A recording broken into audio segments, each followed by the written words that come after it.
Nós somos a âncora e o nosso versículo tema, o nosso versículo base, muito bem lembrado pela nossa querida Virgínia, está lá em Hebreus, capítulo 4, não é? Hebreus, acho que é capítulo 4, quer ver?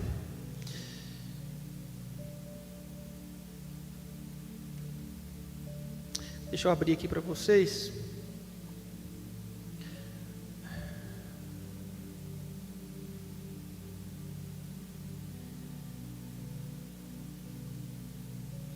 Aqui, Hebreus 6. Abre aí, Hebreus 6. Vamos lá. Para a gente poder oficialmente então inaugurar essa coisa maravilhosa.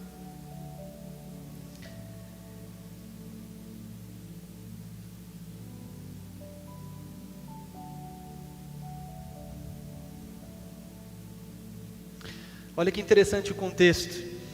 O autor de Hebreus está falando sobre manter-se firme na promessa, porque Deus é fiel e Ele vai cumprir. No versículo 15 diz o seguinte: então Abraão esperou com paciência e recebeu aquilo que havia lhe sido prometido. Quando a pessoa faz um juramento, invoca alguém maior do que ela, e sem dúvida o juramento implica numa obrigação. Deus também se comprometeu por meio de um juramento para que os herdeiros da promessa tivessem plena convicção de que ele jamais mudaria de ideia. A promessa e os juramentos não podem ser mudados, pois é impossível que Deus minta. Portanto, nós que neles nos refugiamos, estamos firmemente seguros, a nos apegarmos à esperança posta diante de nós. Essa esperança é uma âncora firme e confiável para a nossa alma. Qual esperança? O que é a nossa âncora? A certeza de que nosso Deus não muda. A certeza de que se Ele prometeu, Ele cumpre. O que é a âncora? É algo que mantém firme, mesmo em meio às ondas, aos ventos. É aquilo que traz segurança. Eu posso estar no meio de um mar turbulento e os marinheiros vão falar: joga o ferro. O barco fica firme. É isso que nós queremos ser. Nós queremos ser essa firmeza enquanto comunidade. Nós queremos estar firmados naquele que é digno de ser confiado. E isso me deixou muito feliz, esse nome, a maneira como tudo se deu. Para algumas pessoas tem sido muito estranho, digamos assim, a maneira como nós temos conduzido a comunidade, a igreja. Porque não é muito comum ainda aqui no Brasil a ideia de uma igreja que não pertence a uma pessoa, que não é direcionada por uma pessoa só. E eu falo aqui no Brasil porque existem comunidades assim na Europa, existem comunidades assim no Oriente Médio, existem comunidades assim nos Estados Unidos também. Então, para que vocês entendam um pouquinho sobre como que nós temos trabalhado, nós hoje temos grupos, ênfases ministeriais, e cada pessoa que está nesses grupos tem total autonomia de dar a sua opinião, e juntos nós chegamos a um consenso. Então nós acreditamos que biblicamente não existe um pastor da igreja. O que se tem são presbíteros ou anciãos, pessoas mais experientes, reconhecidas por uma comunidade, que juntos lideram um corpo local. E muitas vezes a gente acaba tendo que lidar com essa, como é que eu posso dizer, essa insegurança às vezes, João, porque é muito mais fácil falar que a igreja é do Messias. Não, é o pastor Messias, ele é o pastor, o que o pastor falou nós vamos fazer. É muito mais fácil falar: não, eu sou da igreja do pastor Mateus. Não, aquele cara lá, ele é meu pastor, ele prega a nova aliança, é o Mateus é meu pastor. Difícil é a gente conseguir fazer com que dentro de uma comunidade haja o honrar uns aos outros, o considerar uns aos outros. Então, nesse processo de transição, obviamente a gente não chegou num estado perfeito ainda, nós temos avançado nisso, mas para que você entenda como é que funciona, então, por exemplo, nós temos um grupo administrativo, e nesse grupo administrativo, por exemplo, Os irmãos que compõem esse grupo têm total autonomia de falar assim: não, Mateus, nós não vamos gastar com isso aqui. Tem total autonomia de chegar no pastor Messias e falar assim: desculpa, mas nós não vamos direcionar nenhuma parte da nossa arrecadação para esse fim. Nós estamos com outro foco. Da mesma forma, nós temos um grupo com uma ênfase, como é que eu posso dizer, voltada às práticas da igreja.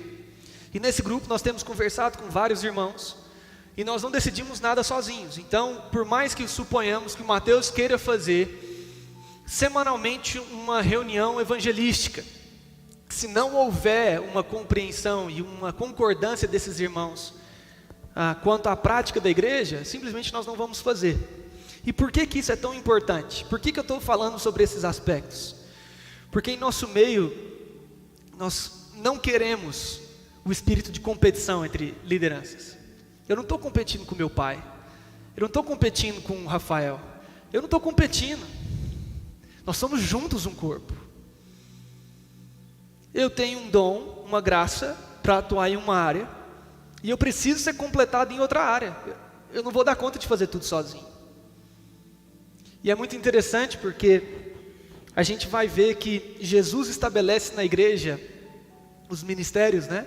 Como eu disse em um domingo anterior.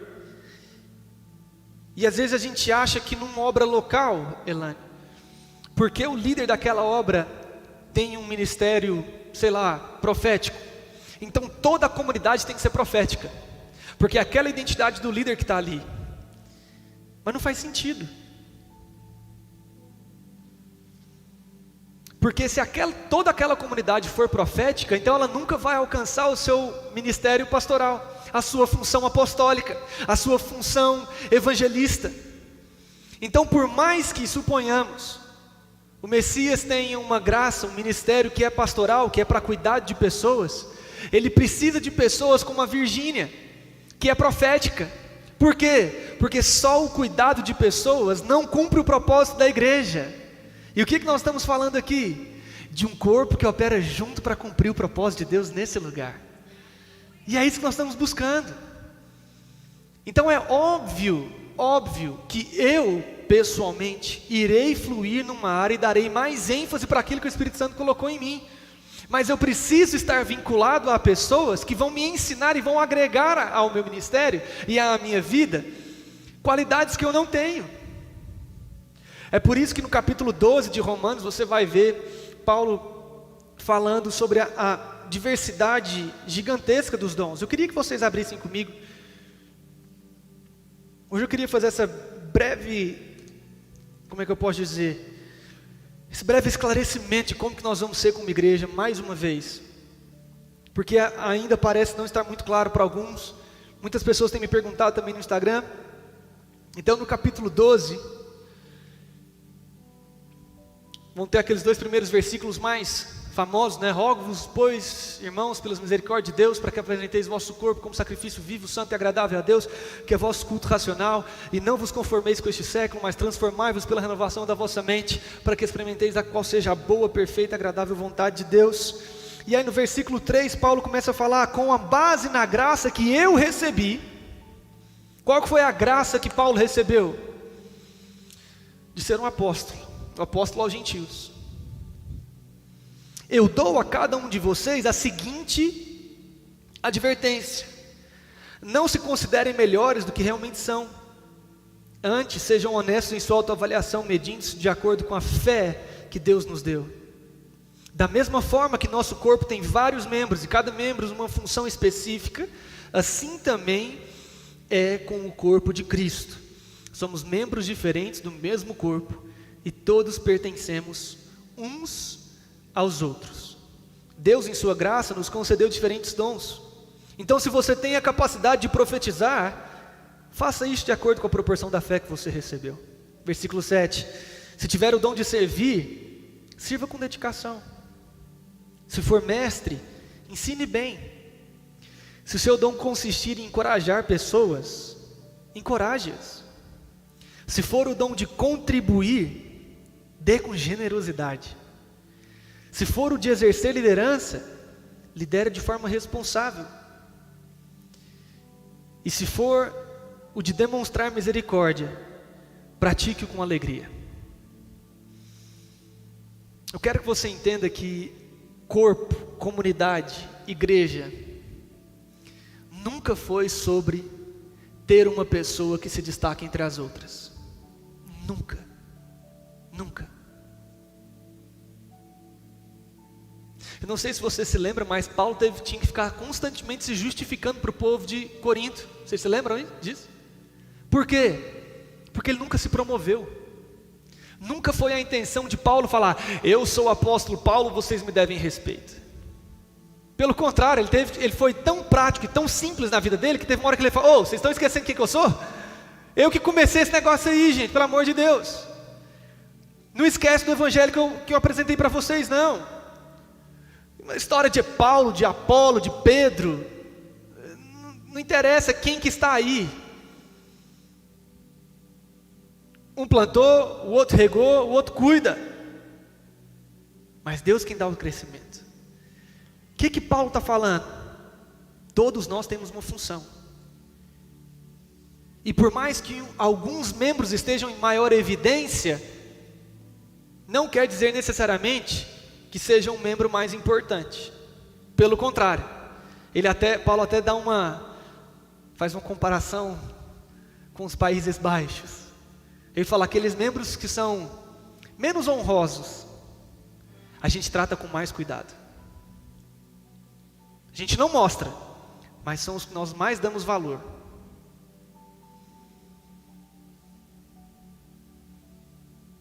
Eu gosto de falar assim: a sua bochecha tem qual função no seu corpo? Proteger os dentes. Tá aí, tá todo mundo vendo sua bochecha. E o queixo? Para que serve o queixo? Tá aí. A primeira coisa que alguém vê, no meu caso, é cabeça, orelha, nariz. Mas o que está dentro importa. O que nem todo mundo vê, eu trato com muito carinho. Essa é a noção de corpo que nós queremos trazer para a nossa comunidade. Não é uma questão de quem está mais em evidência. É uma questão de estamos todos vinculados em amor, há o respeito mútuo, a gente considera um ao outro com honra. Nós temos a compreensão de que nós somos um corpo e eu preciso da Elaine tanto quanto ela precisa de mim. Um tempo atrás me perguntaram, falando assim: Mateus, o que você acha das igrejas e tal, e qual que é o seu sonho, né, com relação a isso, a pastores e tal. E eu falo assim: olha, o meu sonho é participar de uma igreja onde a presença do irmãozinho que fica sentado na cadeira é tão fundamental quanto a do pregador. O dia que o pregador foi mais importante do que o irmão da cadeira, a gente deixou de ser corpo. Sabia disso? Se eu consigo fazer um culto sem sentir falta de quem veio para ficar sentado, mas eu não consigo fazer um culto sem sentir falta do pastor Messias, a gente acabou de estabelecer novas prioridades. Estamos colocando um como sendo superior ao outro. O meu desejo é que nós possamos avançar em honra, avançar em compreensão. O que Jesus falou, eu nunca vou esquecer disso. Teve um dia, na minha época ainda de polêmico no Facebook, que eu fiz uma postagem falando sobre a maneira com a qual Jesus estabeleceu liderança como sendo aquele que mais serve. E eu fiz uma postagem com relação a isso, falando que a ideia de que o discípulo tem que ir atrás do discipulador não faz muito sentido bíblico. Porque o que nós vamos ver é Jesus chamando os discípulos, o que nós vamos ver é Jesus indo na casa dos discípulos, o que nós vamos ver é Paulo escrevendo aos seus filhos na fé, é Paulo indo visitar, é Paulo pagando as contas dos coríntios. Nós sempre vamos ver aquele que é mais maduro fazendo mais pelos imaturos. E aí fizeram um comentário assim: ah, Mateus, mas Jesus disse, me segue. Vem e me segue, toma a sua cruz se você quiser. E eu falei, é verdade. Mas foi o mesmo Jesus que falou, eu não vim para ser servido, eu vim para servir. Nós temos conversado sobre as ênfases na nossa igreja, e nós temos estabelecido algumas coisas já, João. Uma delas é a seguinte: nós não buscamos por perfeição nas pessoas, nós buscamos por coerência. Então, se você vai ensinar algo para nós, nós queremos receber isso de coração. A pergunta que eu faço é: isso é uma verdade para você ou isso é uma teoria para você? Você vive o que você prega ou você prega sem viver? Então essa é a primeira coisa que nós estabelecemos. Eu nunca vou ensinar algo para vocês, nunca alguém vai vir aqui ensinar algo para a nossa igreja que não esteja vivendo. Que diferença faz? De que adianta eu vir aqui e começar a ensinar sobre disciplina? Orar todos os dias 7 horas da manhã, disciplina espiritual. Eu acordo todo dia 8h30, eu vou orar lá para as 9h30, 10. Não tenho emprego fixo. Para mim fica fácil. Esse é o primeiro fato. Nós não vamos querer passar uma imagem de algo que nós não somos. Então, se nós ensinamos, é porque nós praticamos. A segunda coisa que nós estamos estabelecendo na nossa igreja, na nossa comunidade, é que o mais maduro sempre serve mais do que o mais imaturo. Sempre. Então, todas as vezes que alguém está desempenhando uma função de liderança, pressupõe-se que essa pessoa é a mais disposta a servir, é a mais disposta a fazer, é a mais disposta a se entregar, é a mais disposta a abrir mão, é a mais disposta a falar: tudo bem, irmão, vamos fazer assim. Liderança não vem por imposição, liderança vem por serviço. Aquele que quiser ser o maior, que sirva. Não tem problema você querer ser o maior na igreja, problema nenhum. Apenas seja coerente como Jesus falou. Você quer ser o maior? Ótimo, provavelmente você vai ser o que mais serve. Faz sentido? Terceira coisa que nós estabelecemos também já para a nossa comunidade. Eu falei isso brevemente no outro final de semana.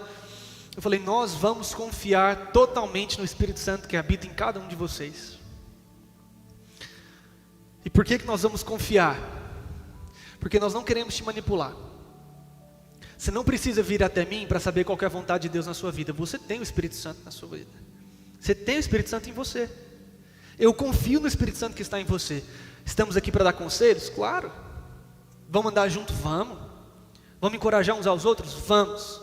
Mas se você, na sua liberdade com o Espírito Santo, falar assim: Mateus, não quero participar das reuniões de domingo, eu vou falar: eu confio no Espírito Santo que está dentro de você. Mateus, eu não vou participar dos zelos durante a semana, confio no Espírito Santo que está dentro de você. Nada vai ser obrigado, tudo vai ser fruto daquilo que o Espírito Santo coloca no seu coração. Porque por mais que eu queira te obrigar, e você comece a fazer aquilo porque eu te obriguei, você vai estar servindo a mim, não a Deus. Então eu prefiro você não servindo a mim, tentando buscar a servir a Deus, do que servindo a mim, achando que está servindo a Deus.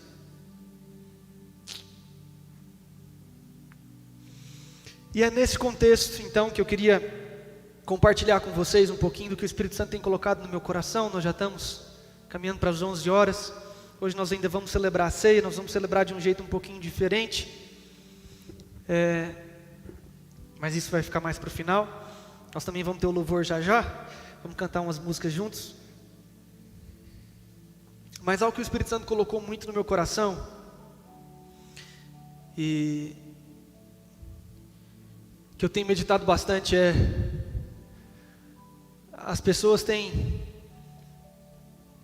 um turbilhão de informações hoje em dia com relação à pregação do Evangelho e o que está certo e o que está errado. E constantemente eu recebo perguntas: Mateus, mas fulano de tal fala que o que vocês estão pregando é hipergraça, já o outro fala que o que vocês estão pregando é não sei o que lá, e aí vem o outro e fala, não, que vocês estão só acalentando a alma, o povo ir para o inferno.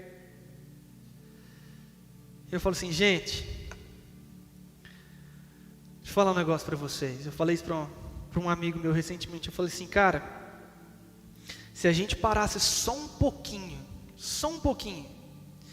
de querer corrigir o outro crente e focasse só na mensagem da cruz, o arrependimento e a novidade de vida por meio do Espírito Santo, não teria mais divisão na igreja. Porque se você vai usar véu ou não vai usar véu, aí é com você. Se você vai beber cerveja ou se você não vai beber cerveja, é com você. Se você vai reunir no sábado ou no domingo, é com você. Mas uma coisa a gente não deveria estar esquecendo: todos nós pregamos Jesus, e esse crucificado. Esse é o centro da mensagem que a gente quer falar. Os pormenores, leia a Bíblia, peça direção do Espírito Santo. Arrebatamento antes, depois, no meio, no fim. Sem arrebatamento. Segundo casamento e divórcio, pode, não pode? O Espírito Santo tem queimado no meu coração isso. Falou assim, Mateus, há uma urgência de se voltar para aquilo que é básico. O que é básico? É uma mensagem que diz o seguinte: você não consegue ser perfeito. Você sozinho não dá conta. Deus odeia o pecado. Ele odeia aquele que comete iniquidade. Mas o ódio divino não o impede de promover um sacrifício de redenção. Porque a ira de Deus, no final das contas, não tem o seu fim naquele que pratica. A ira de Deus tem o seu fim no distanciamento que a natureza pecaminosa promoveu entre ele e o homem. E é por isso que Deus fala, eu vou resolver isso. Para quem quiser, eu resolvo. Eu envio meu próprio filho, ele morre naquela cruz, eu ressuscito ele ao terceiro dia, e quem crê nessa obra está reconciliado. A gente não precisa pregar mais nada além disso, Elaine. Mais nada. Vontade que dá é passar assim, 6 meses falando, arrependimento por aquilo que você não quer ser mais, reconciliação por aquilo que Jesus fez, novidade de vida por meio do Espírito Santo. A gente podia parar por aqui. Você consegue perceber um tanto que a igreja evangélica tem perdido tempo com coisa que não deveria estar perdendo tempo? Predestinado ou não é predestinado? Perde salvação ou não perde salvação? Mulher pode liderar na igreja ou não pode? Olha as perguntas. E aí enquanto isso tem um povo lá no fora que olha para a gente e não consegue ver em nós Cristo. Por quê? Qual foi a única coisa, a única forma que Jesus falou que o mundo conheceria e reconheceria, melhor dizendo, que nós somos discípulos dele? Quando a gente amasse uns aos outros. Quando os irmãos em Cristo se amassem. Porque para o mundo divergência é normal. Os debates são normais. Você não se diferencia porque você tem uma boa argumentação. Agora você se diferencia quando você é totalmente contrário ao pensamento daquele irmão. E ainda assim você fala, eu amo você, cara, a gente está junto. Você consegue perceber isso? O tanto que é diferente.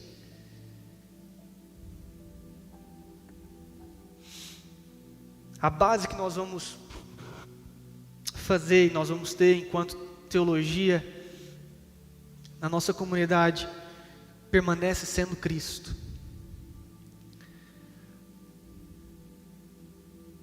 Cristo em nós, a esperança da glória. É isso que está lá em Colossenses, capítulo capítulo 1, versículo 27. O mistério que um dia estava escondido, agora foi revelado.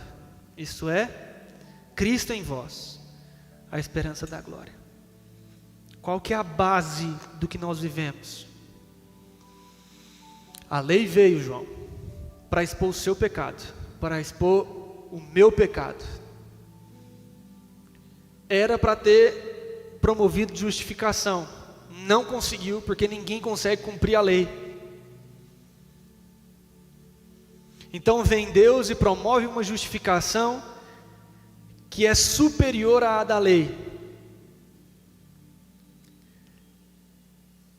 E começa de novo a musiquinha, tá tão gostoso agora. E esse Game Boy aí?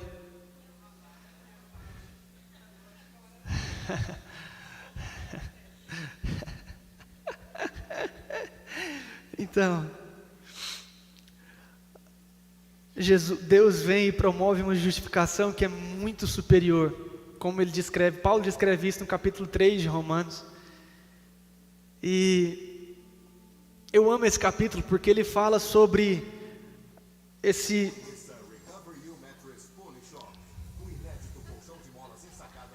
Holy Shop. Tem que ter o Spotify aí, mano. Voltemos. Romanos 3, vamos lá, já que deu essa quebrada boa aí.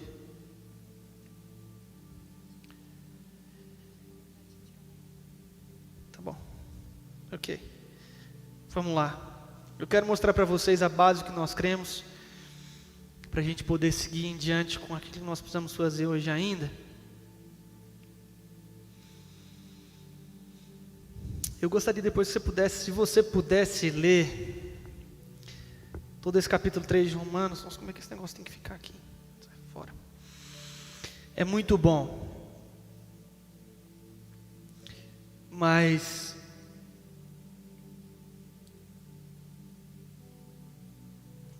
no versículo 21 em diante diz o seguinte: estava falando sobre a lei, a forma como os judeus eram justificados, como que alguém poderia obter justiça, que era mediante a obediência da lei. Mas no versículo 21 o apóstolo Paulo começa a falar: mas agora, conforme foi prometido na lei de Moisés e nos profetas, Deus nos mostrou como somos declarados justos diante dele, sem as exigências da lei. Olha que loucura, olha do que nós estamos falando. Nós estamos falando de uma justificação que foi profetizada, foi atestada, foi predita, tanto pela lei quanto pelos profetas. A lei já sabia que a justificação viria somente mediante Cristo. Tanto é que ninguém nunca conseguiu cumprir a lei e Deus continuava abençoando Israel. Já parou para pensar nisso? Me fala em que momento que alguém conseguiu cumprir a lei antes de Cristo? Nunca. E ainda assim, Deus abençoava. Agora, porém, conforme prometido pela lei e nos profetas, Deus nos mostrou como somos declarados justos. Nós somos declarados o quê? Justos. Justo. Você é declarado justo diante de Deus, sem as exigências da lei. Somos declarados justos, versículo 22, diante de Deus, por meio da fé em Jesus Cristo. E isso se aplica a todos os que creem, sem nenhuma distinção.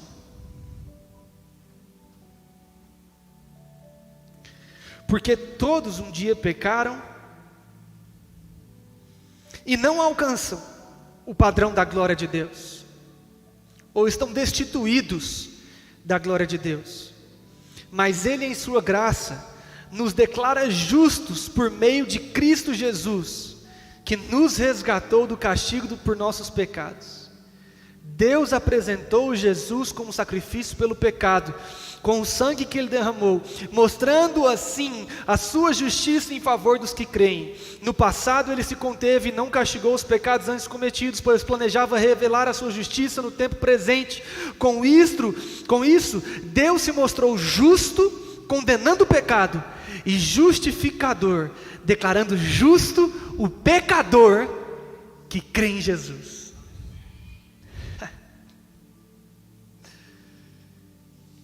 E agora então, podemos nos vangloriar de ter feito algo para sermos aceitos por Deus?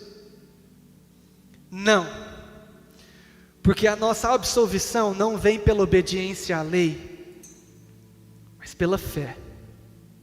Portanto, nós somos declarados justos diante de Deus por meio da fé e não mais pela obediência à lei.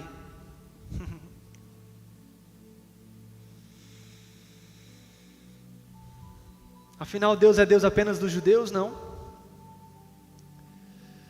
Não é também Deus dos gentios? Claro que sim.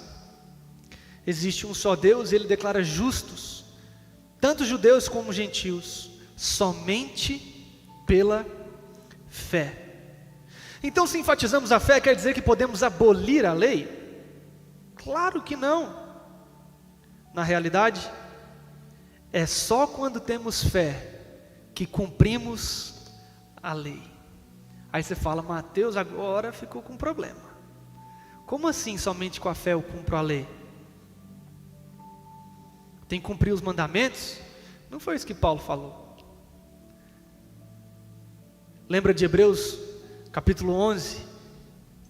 Diz o seguinte: ora, a fé é a certeza daquilo que se espera, é a convicção das coisas que se não veem. E lá no versículo 6 ele diz: por isso é impossível agradar a Deus sem fé. Por que é somente através da fé que nós podemos cumprir a lei? Qual que é a lei que nos foi ordenada? Amar. Só que você só consegue amar para cumprir a lei se você tiver fé em Jesus. Porque só a sua fé em Jesus que demonstra que você reconhece que sozinho não dá conta, que você foi perdoado, que você foi lavado. E é só quando você reconhece que não dá conta, que você reconhece que a cruz é suficiente para você, que o amor de Deus é derramado no seu coração, e você pode amar o seu irmão. Somente com a fé a gente cumpre a lei. Somente através de Jesus nós somos capacitados a amar uns aos outros. Mateus, então não tem pecado mais? Tem pecado. Mas o pecado não te define mais. Da mesma forma que você não é considerado justo por fazer coisas justas, você não é considerado pecador por cometer pecados. Tanto justiça quanto pecador, tanto justo quanto pecador, são identidades que revelam uma natureza. Ou você tem a natureza de pecador, ou você tem a natureza da justiça. Uma vez que você entrou em Cristo, então a sua natureza foi mudada. Mateus, então por que eu peco? Porque você esqueceu. Você esqueceu que você tem uma nova natureza. E a sua nova natureza já te libertou do poder do pecado. Você não é definido pelo que você faz. É quanto mais você se aprofunda na sua identidade de quem você é em Cristo, que mais você expressa quem você é. E é nisso que eu queria que nós celebrássemos a ceia. Os elementos estão, o pãozinho, o suquinho, suquinho hoje. Prepara lá para nós. Eu estou mudando o script hoje. É o quê? Pois é, boa pergunta, não tem script, né? Mas eu queria que nós celebrássemos a ceia nisso, sabendo nisso. Por que nós celebramos a ceia? Nós celebramos a ceia em memória que Paulo fala lá em 1 Coríntios, não precisa abrir. É isso, ele fala o seguinte: olha, o que eu recebi de Jesus eu passo para vocês. Naquela noite Jesus tomou o cálice e falou: esse é o sangue da nova aliança, que foi derramado por vocês. Esse é o pão, que é o meu corpo, que foi moído em favor de vocês. Fazei isso em memória de mim. Então a ceia, antes de ser um rito religioso, antes de ser uma celebração da sua aliança com seu irmão, a ceia é um memorial, é uma lembrança de quem você é em Cristo. Porque quando você toma do cálice e come do pão, você está falando: eu como do corpo de Cristo, eu sou participante daquela cruz, eu morri para o pecado. E ao tomar do cálice, você fala: eu faço parte de uma nova aliança. E nessa aliança, eu tenho paz com Deus. Eu tenho paz com Deus. Eu sou declarado justo, não há mais condenação. Sabe por que Paulo fala que não há mais condenação para os que estão em Cristo, João? Porque quando Deus olha para você, você estando em Cristo, Ele só vê Cristo. É por isso que não precisa ter mais condenação. Porque Deus, quando olha para você, Ele não vê pecado, Ele não vê falha, Ele não vê erro, não vê medo, não vê vergonha, não vê nada. Ele só vê Cristo.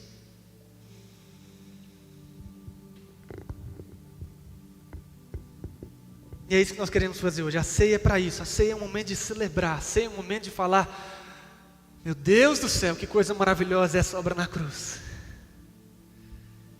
Por meio desse sangue, nós somos lavados, nós somos purificados, nós somos justificados, nós recebemos a nova aliança.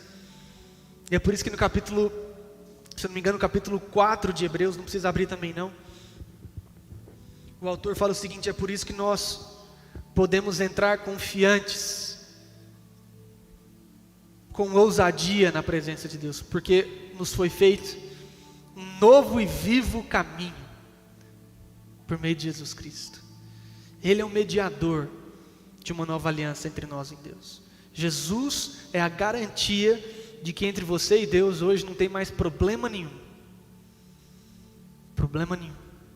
E é a partir disso que nós vamos começar toda e qualquer discussão teológica, bíblica, cristã, de qualidade de vida. É tudo baseado na obra da cruz.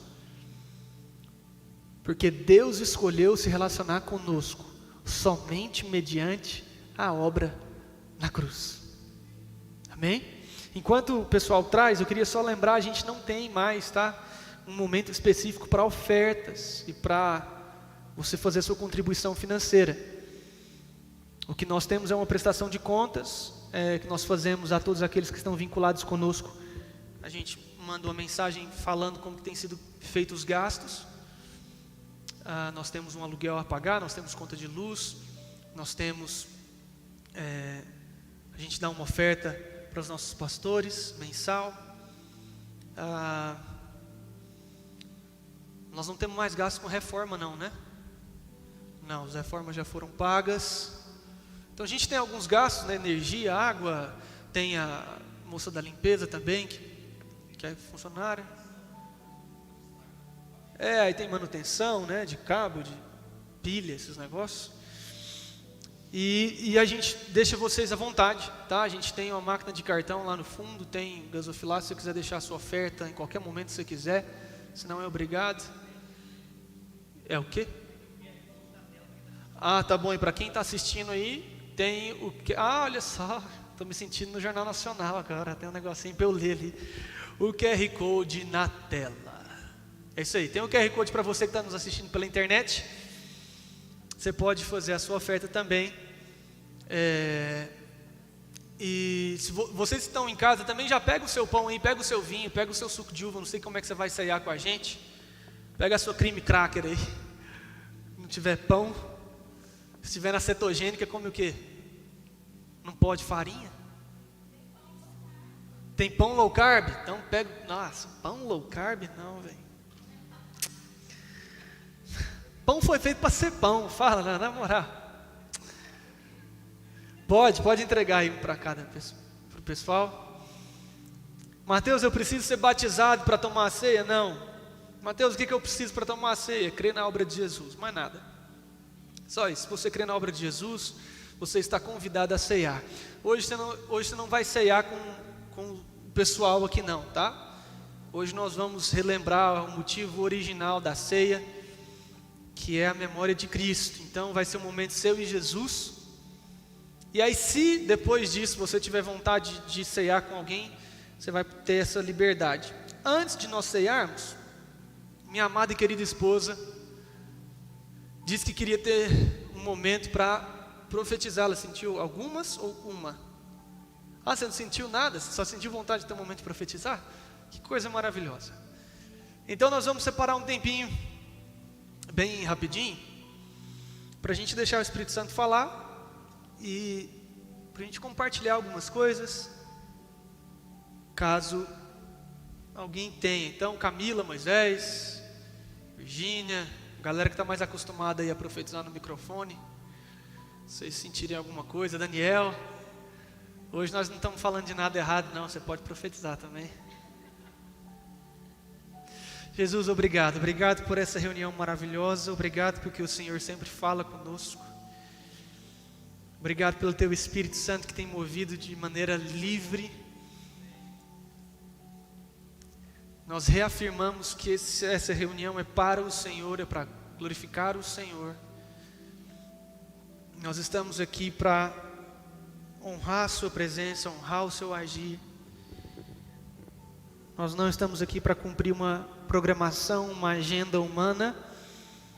Nós estamos aqui para celebrar a Sua morte, a Sua ressurreição, o fato de que nós fomos colocados juntos pela Sua obra maravilhosa da cruz. Oh Jesus, nós engrandecemos o Seu nome, porque não há outro digno. Só o Senhor é santo. Só o Senhor é santo. Não há outro que se compare à Sua grandeza, à Sua beleza. Nós exaltamos o Seu nome, Jesus. Nós exaltamos o Seu nome, Jesus. Nós exaltamos o Seu nome.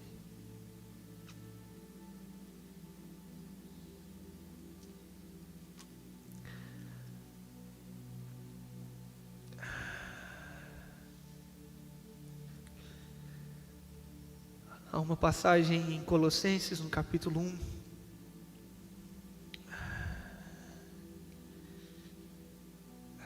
que eu amo. Eu gostaria que você, de olhos fechados, apenas meditasse junto comigo nessas palavras. Colossenses 1, a partir do versículo 15, diz o seguinte: o Filho é a imagem do Deus invisível, e Ele é supremo sobre toda a criação, porque por meio dele todas as coisas foram criadas, tanto nos céus como na terra, todas as coisas que nós podemos ver e as que não podemos, como os tronos, os reinos, os governantes, as autoridades do mundo invisível, tudo foi criado por meio dele e para ele. Ele existia antes de todas as coisas e mantém tudo em harmonia. Ele é a cabeça do corpo, que é a igreja. Ele é o princípio, é o supremo sobre os que ressuscitam dos mortos. Portanto, Ele é o primeiro em tudo, porque foi do agrado do Pai que toda a plenitude habitasse no Filho, e por meio dele o Pai reconciliou consigo mesmo todas as coisas. Por meio do sangue do Filho na cruz, o Pai fez as pazes com todas as coisas, tanto nos céus como na terra. Jesus, obrigado por essa obra maravilhosa e perfeita.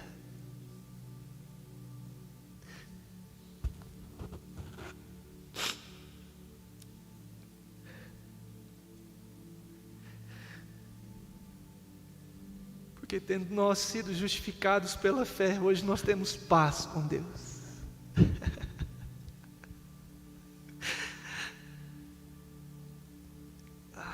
Não há mais culpa, não há mais condenação, não há mais medo, não há mais vergonha.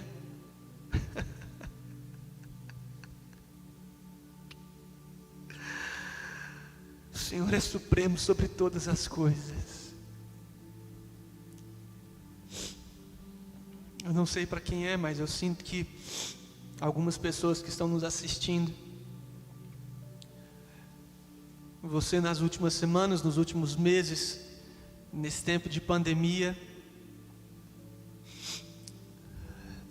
tendo tido tempo para refletir, para ouvir tanta coisa, você ouviu tanto, mais tanto, mais tanto, de tantas fontes, e no final das contas, você acabou ainda mais perdido, ainda mais condenado, ainda mais pesado, se sentindo ainda mais incapaz, ainda mais envergonhado diante de Deus, ainda mais em crise com a sua espiritualidade.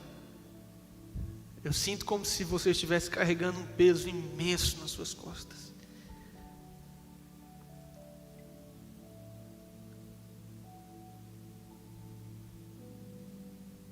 A sua oração recentemente foi: Senhor, eu não sei mais o que eu tenho que fazer. Eu não sei para onde que eu tenho que ir.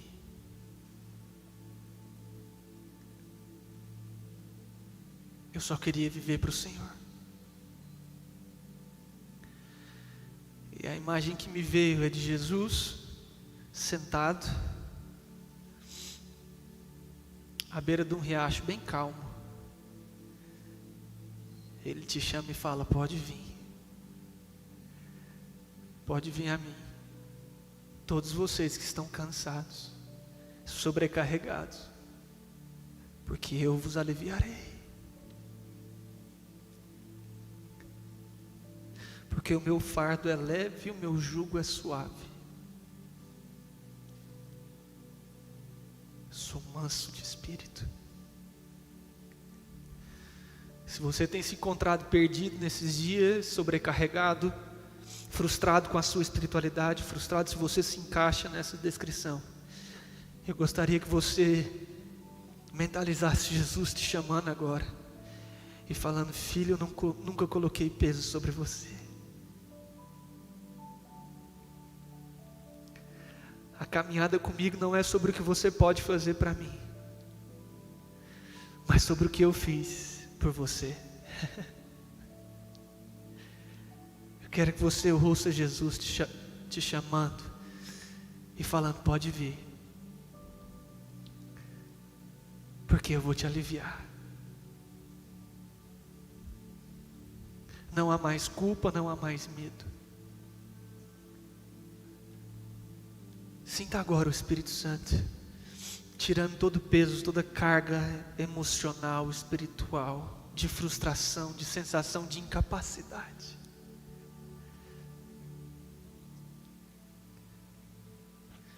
Deixa Ele falar para você: nisso consiste o meu amor.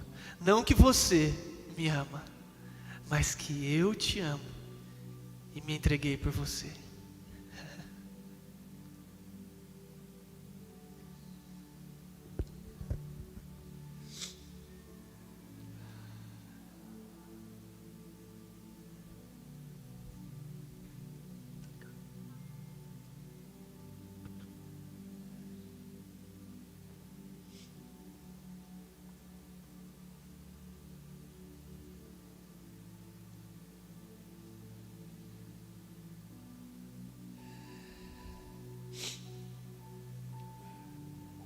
Quando eu estava meditando, Jesus me deu uma palavra de conforto. Não sei se é para alguém que está aqui ou se alguém está vendo em casa através da transmissão, mas ele me disse que é uma mulher que teve um aborto espontâneo e que ela não conseguia deixar isso ser curado, sabe? Ela se sentia com raiva, muito triste com Jesus. Ela não conseguia ver Jesus ao redor dela, não conseguia ver Jesus em nada. Ela estava se sentindo realmente abandonada. E tinha se perguntado: Jesus, onde você está? E... Peraí. Jesus, ele veio para te falar que ele não estava no trono dele, olhando para você lá embaixo, vendo você passar por aquilo sozinho.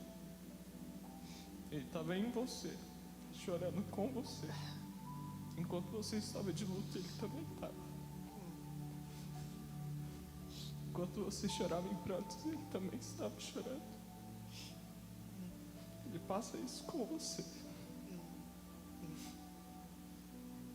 E ele quer curar isso hoje. Na sua vida, ele quer curar essa ferida que está começando a te consumir. Ele não quer que você tenha mais uma vida de medo. Ele quer que você viva em alegria. E se fazer sentido para alguém aqui, ou fazer sentido para alguém na transmissão, quiser entrar em contato para a gente te ajudar, porque é muito importante estar em família nesse momento. Interessante, enquanto você falava, me veio a imagem de um agricultor. E em alguns momentos a semente cai e ela não germina. E isso gera uma frustração muito grande, né? Mas o agricultor que sabe cultivar bem, ele sabe mexer com o solo, ele sabe adubar certo, ele faz até mesmo com que uma semente que um dia foi desperdiçada, aquele solo se torne um solo extremamente fértil. Então a imagem que me veio foi de um agricultor vindo até essa mulher que perdeu o seu bebê, e ele está tirando as impurezas da terra. Ele está limpando o seu ventre, está limpando o seu interior, ele está limpando o seu coração, e ele está falando para você: você é fértil, o seu solo é fértil, e você vai dar muitos frutos, muitos frutos. Amém. Eu vi como se fosse um mar agitado. E eu estava pensando, talvez eu tenha sido influenciado pela música, pelas imagens apresentadas, mas o Espírito Santo falou: é isso mesmo que eu quero que você visualize, porque o que eu tenho para falar para essa pessoa, eu não sei se é um homem ou uma mulher, mas eu acredito que essa pessoa não está nem aqui e nem assistindo agora. Essa pessoa vai assistir depois, na live salva. E você vai assistir o culto inteiro e com uma sensação diferente. E você vai falar: por que eu vim parar aqui nesse link? Por que eu estou assistindo isso? E durante o culto inteiro, toda a palavra, até mesmo... Está dando microfone? Até a apresentação da logo, algo vai estar remexendo dentro de você, mas você ainda vai estar com dúvidas sobre isso. E o Espírito Santo mandou eu confirmar: tudo isso que foi falado aqui, fui eu mesmo falando com você. Eu me importo com você. Eu sei quais são as suas dúvidas, quais são as suas questões, os seus questionamentos para mim. E eu vi esse mar agitado e eu vi uma âncora. Só que é como se você tivesse nesse mar agitado, tivesse a âncora, que agora você tem luz sobre isso, você sabe que existe uma âncora, mas você está se perguntando: tá, se eu pegar a âncora aqui que eu estou vendo e jogar nesse mar, eu vou afundar junto com a âncora porque eu estou sem barco. Mas Jesus está te falando agora: eu sou o seu barco, eu sou o seu lugar seguro. Ao mesmo tempo que eu vou te proteger, eu vou te segurar, eu sou a sua âncora que te mantém firme. Não precisa se preocupar. E aí eu vi essa pessoa nesse mar agitado, com essa âncora, e de repente você começava a tirar a sua atenção das ondas agitadas e começava a se formar um barco debaixo de você, mas não era qualquer barco. Era o barco mais firme que existe. você começa a se sentir muito seguro. E eu creio que o Espírito Santo está te colocando nessa posição hoje, nele, dentro dele. E só assim você vai estar seguro. E eu tenho a sensação que essa pessoa está desde o ano passado, nesse conflito, nessa situação que você se sente nesse mar agitado. É como se fosse desde o meio do ano passado, muitas coisas começaram a desmoronar na sua vida, coisas começaram a bagunçar. Não tem nem nada a ver com a pandemia que a gente está vivendo hoje. São coisas que já começaram antes e você está perdido, mas Deus está te falando. Tudo que eu falei durante esse culto, na apresentação dessa logo, tudo que eu mexi dentro de você, você assistindo esse vídeo, é para te confirmar que eu sou o seu barco, eu sou sua âncora e eu quero te manter seguro e firme em mim. Amém. Bárbara, eu vi uma imagem de você muito alegre. É como se você tivesse descoberto uma nova liberdade. Eu vi literalmente você junto com várias pessoas que você já conhecia, e de repente você vê uma frestinha de luz, você anda em direção a essa fresta, você de repente sai, você vê um mundo completamente novo, é tudo maravilhoso, é tudo cheio de cores, é tudo muito vivo, você está com um sorrisão na sua cara, e é como se tudo remetesse à liberdade. São pássaros voando, são paredes, é tudo muito aberto, são janelas muito grandes, é tudo muito livre, tudo muito livre.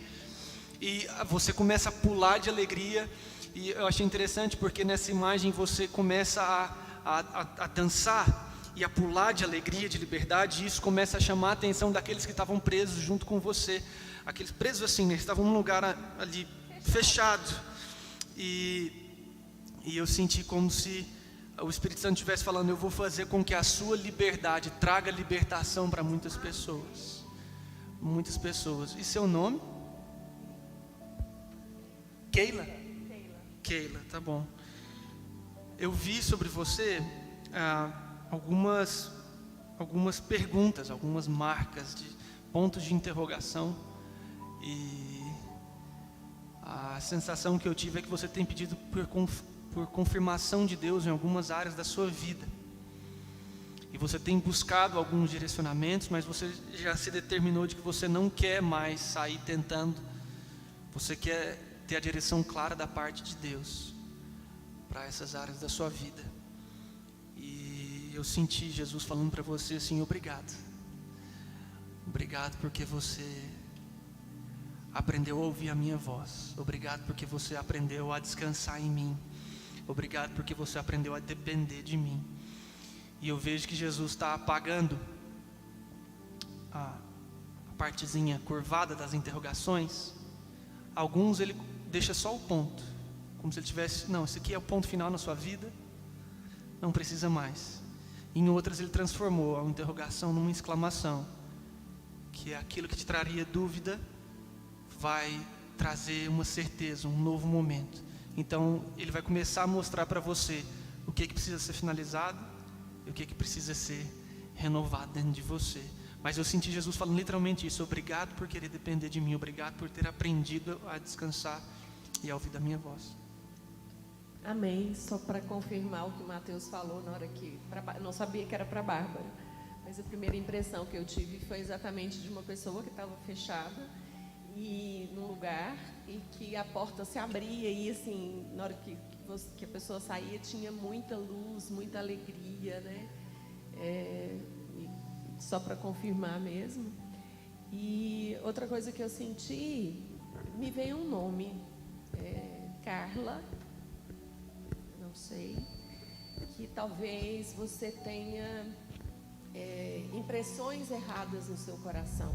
Você permitiu por muito tempo que mentiras fossem escritas em seu coração, que você aceitou essas mentiras, mas que o Senhor está dizendo que é tempo de você ouvir dele, você rejeitar essas mentiras e você começar a escrever as verdades que ele tem para você. Você aceitar, você sabe quais são essas verdades, mas muitas vezes você tem dado mais valor às mentiras, às impressões erradas, do que aquilo que o Senhor te disse. Se servir para mais alguém, eu queria falar para aquele rapaz que está ali com a cabeça baixa. Seu nome, meu amigo? Wendel? Humberto, nome do meu padrinho. Tá bom. Meu irmão mais velho se chama Humberto. Humberto, assim, o que eu senti no meu coração de te dizer é que o Senhor te enxerga, Ele te vê e você faz diferença para o Senhor. Que Ele quer te usar tremendamente, que você não precisa de ser diferente, que você só precisa de fluir, acreditar naquilo que Ele te deu. Você é filho amado, você tem impressões claras na sua vida, você só precisa deixar de lado o medo, segurar na mão do Senhor, confiar naquilo que Ele está te direcionando, porque Ele te ama, Ele te enxerga sim, Ele quer fazer grandes coisas através da sua vida. Basta você mudar essa visão. Está um pouco embaçado, está, um pouco ali conturbado, mas foca no Senhor, foca naquilo que Ele já te falou, foca naquilo que está queimando no seu coração. Deixa isso fluir de você, porque você é amado do Senhor e Ele tem sim algo grande para fazer através da sua vida. Amém? Amém. Mônica, não precisa de perguntar mais até quando. O Senhor já fez, minha flor. Amém. Amém? Amém? Amém. Basta crer. Ele já fez. Às vezes as circunstâncias dizem o contrário. E a gente olha e não vê. Mas não fica olhando para aquilo que está acontecendo. Acredita naquilo que o Senhor já fez. Acredita na obra consumada da cruz. Acredita que você vai viver sim todas as promessas. Elas não foram perdidas, não foram interrompidas. O Senhor vai ver você. Você vai ver, na verdade, aquilo que o Senhor tem para a sua vida. Amém. Amém? Amém. Aleluia. Coisa boa. Se parecer mais alguma coisa aí, a gente continua, mas queria que você pegasse então o seu pão, o seu cálice. Como eu disse, vai ser uma ceia um pouquinho diferente, porque não vai ter oração de confissão, não vai ter para você repetir nada. Eu vou pedir apenas que você medite enquanto você toma a sua ceia. Quando você come do pão, é em memória do corpo de Cristo que foi sacrificado no seu lugar. E lá em Isaías 53 diz que pelas pisaduras do nosso Senhor nós fomos sarados, né? O castigo que nos traz a paz hoje estava sobre Ele, e pelas suas pisaduras nós já fomos sarados. Então eu sei que esse período é complicado de falar sobre cura, porque o mundo grita pandemia, o mundo grita sintomas, é perda do olfato, do paladar, é dor não sei na onde, é febre. E eu queria desafiar você que está nos assistindo também, se algum de vocês estiver com algum dos sintomas, eu gostaria que você meditasse que esse corpo aqui é suficiente para vencer todo e qualquer sintoma. Não existe vírus que seja capaz de suportar o sacrifício na cruz. Então, ainda que você esteja com alguns sintomas, eu quero que ao comer desse pão, você medite: eu estou comendo da saúde de Jesus, eu e Ele somos um, a minha saúde é a saúde de Jesus. E ao tomar do seu cálice, eu quero que você medite nisso: você não é mais pecador diante de Deus, você é justo. Você é justo. Fala: Mateus, mas eu erro. Eu sei que você erra. O fato é que o que você é em Cristo é o que vai te conduzir para uma novidade de vida. Entende isso? Quanto menos você olhar para o seu erro e mais você olhar para Cristo em você, menos você erra e mais você se parece com Cristo. Então, ao tomar desse cálice, eu quero que você medite nessa aliança, que é perfeita, que é definitiva e que é suficiente para tornar você digno da presença de Deus. Eu vou repetir isso: você é digno da presença de Deus por causa do sangue de Jesus. E se você é herdeiro, se você é filho, você é herdeiro. E se você é herdeiro, você é Cruz, aquela realidade que era para ser para você, eu transformei, agora a sua realidade sou eu. E eu senti isso. Amém?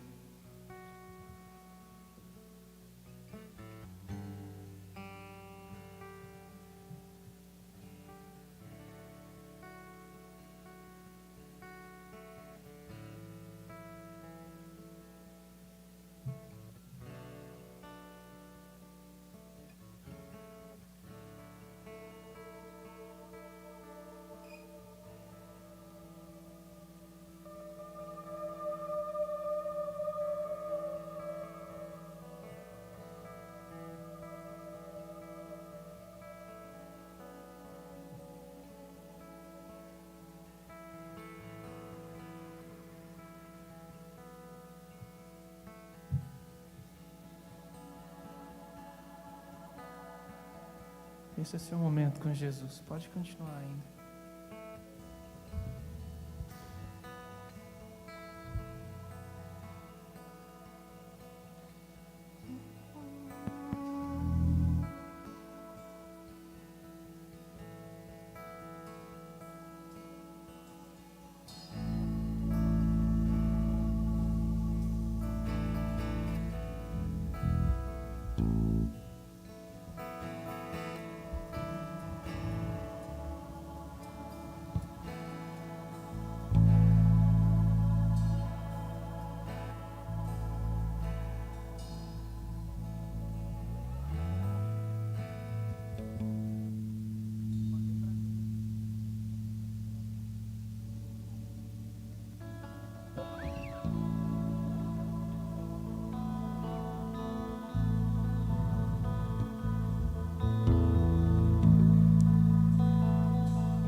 bom ter essa identidade de filha amada.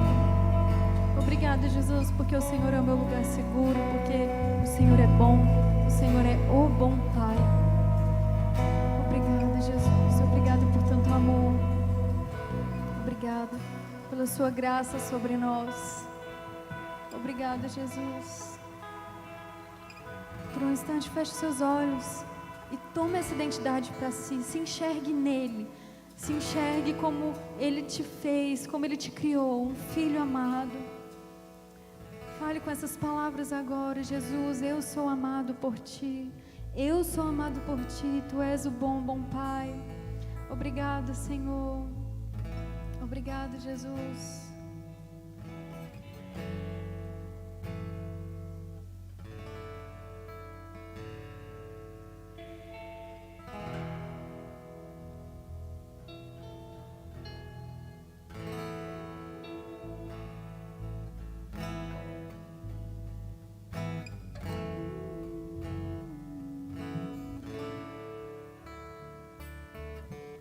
Não compreendo esse amor tão gigante, mas quero aprender e viver assim.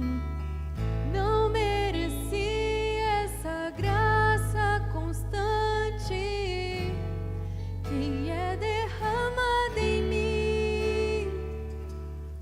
Não compreendo esse amor tão gigante, mas quero aprender e viver assim. Não mereci essa graça constante que é derramada em mim por ti, Jesus, por ti.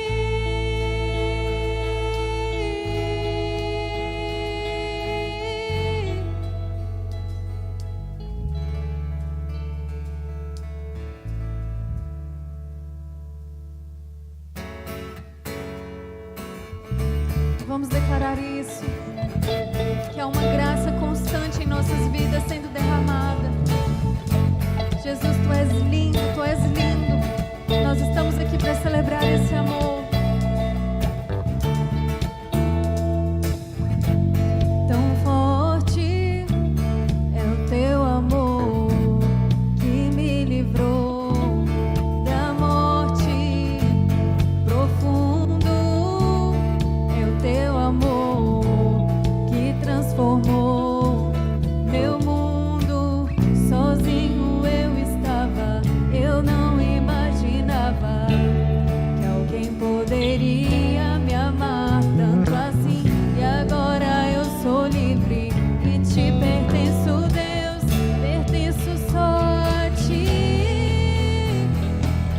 Não compreendo esse amor tão gigante, mas quero aprender e viver assim. Não mereci essa graça constante que é derramada em mim por ti.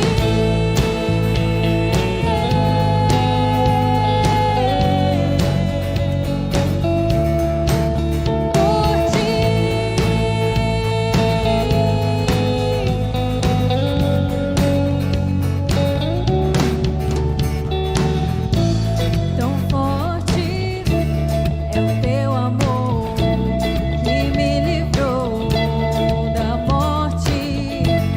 Profundo é o Teu amor que transformou meu mundo. Sozinho eu estava, eu não imaginava que alguém poderia me amar tanto assim. E agora eu sou livre e te pertenço, Deus, pertenço só a ti. Não compreendo esse amor tão gigante, mas quero aprender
Gente, já são 12:10 quase.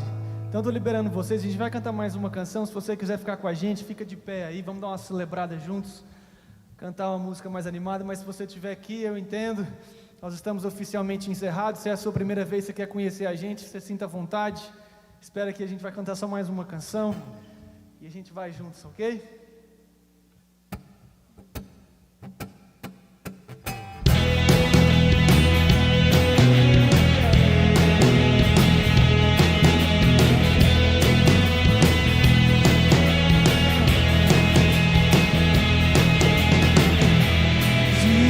Já se vão como areia entre os meus dedos.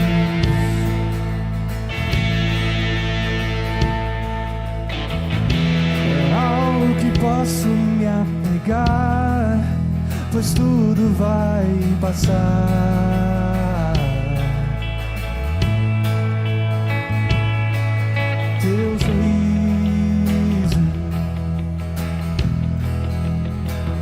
e o teu olhar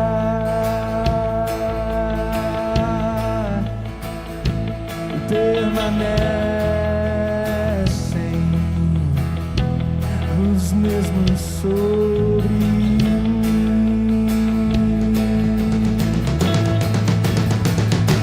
O que tenho eu além de ti?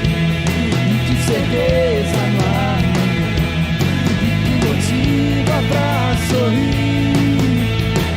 Se não for você, o que tenho eu além de ti? E que segurança em você? Que motiva pra existir? Se não for você, que tenho eu, Deus.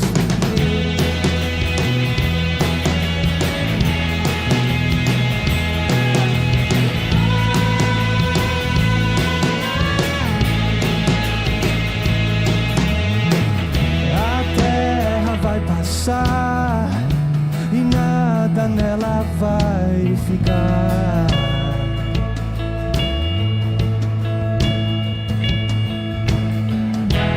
Todo ouro é abandonado, tesouro esquecido.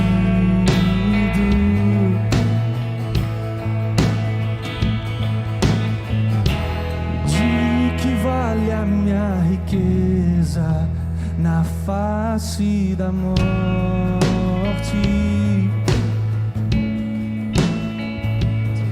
Mas de mãos vazias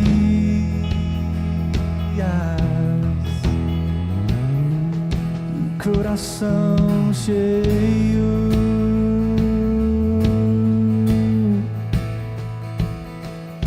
eu abro mão dos meus caminhos para andar em ti. O que tenho eu além de ti? E que certeza no amanhã? E que motiva pra sorrir? Se não for você, o que tenho eu além de ti? E que segurança em você? E que motiva pra existir? Se não for você, o que tenho eu além de ti? Certeza no amanhã e que motiva pra sorrir. Se não for você, o que tenho eu além de ti? Que segurança em você e que motiva pra existir? Se não for você, eu não tenho nada além de ti. Eu não tenho nada além de ti. Tu és a minha jornada, és o meu destino. Eu não tenho nada além de ti. Eu não tenho nada além de ti. Tu és a minha jornada, és o meu destino.